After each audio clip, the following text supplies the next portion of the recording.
Better hiring, that is a loaded question.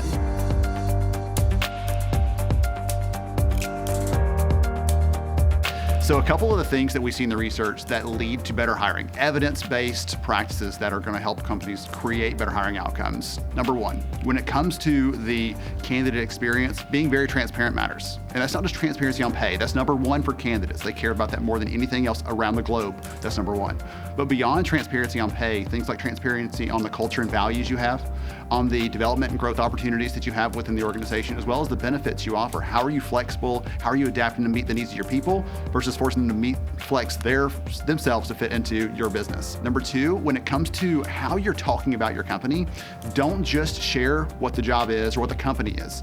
We did a research experiment on this, and we found that candidates were twice as likely to click on a job ad if you talked about the impact they're going to have over the industry that you're in. So sharing about, this is the impact we want to have, the reach we want to have. When you do this work, here's how you're creating a better world for people. That was a big impact. And the third and final one is when it comes to how you're sharing about your company, what sort of tools you're using for branding, group marketing.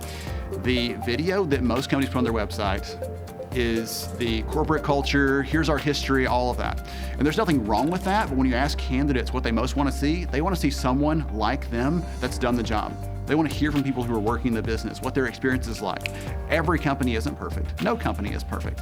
But if they hear about, hey, listen, it's a tough environment, but here's what I like about it, or my boss cares about me, or the company has this focus in the community, bringing that story to life through the stories of your actual employees, that's what candidates most want to see. And those are some examples of evidence-based practices that help companies hire better. I think there's been a lot of emphasis on efficiency and the automation of the recruiter or the recruiter's function. And I think the area that we have really, that has been vastly untouched, other than, like improving candidates or some, obvious tweaks of efficiency, is in the stakeholdering and the depth of the conversation with the business. Paul O'Connell, the ex-rugby player, had a great phrase about when they were training. He would say, we need to be world class at the things that don't require talent. So you could have the best sourcers and the best recruiters in the world, but if you have everyone who understands the fundamentals and the basics of a process and the basics of recruitment, and they do that to an elite level, that alone will improve your hiring. Listening to not just the hiring managers, but listening to your C-suite, your organization. Okay, what are they trying to achieve? What's the overall strategy for this organization?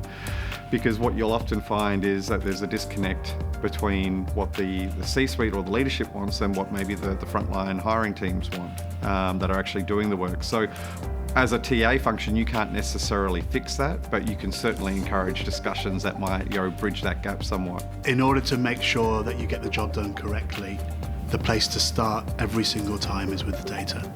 You need to be able to trust the data that you have. You need to be able to use the data that you produce in business cases to say, I want to do this. Here's our baseline.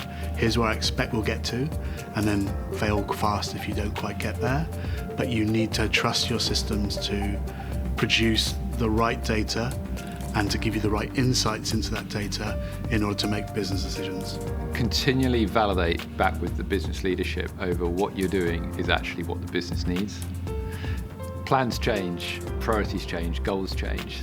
So checking back over what talent we need for the organisation, when do we need it, what does it look like, is valid today, is valid tomorrow, is valid next week. And if you don't do that, you go off on one tangent, the business goes off on another tangent, and the two may never meet along the way. If you don't already have it, documented, consistent, comprehensive, structured interviewing. Same experience for everyone, top to bottom, different levels of grading, different levels of evaluation, but the same process, the same structure, because it's repeatable, it's transferable. The second big thing is, and this is the big one, the sooner everybody understands that the business is the customer, the better everyone is. And that's top to bottom. Senior executives are not the customer, the business is the customer. TA, hiring manager dynamics, customer is the business. When everyone understands that the business is the customer, we're well on the way to better hiring.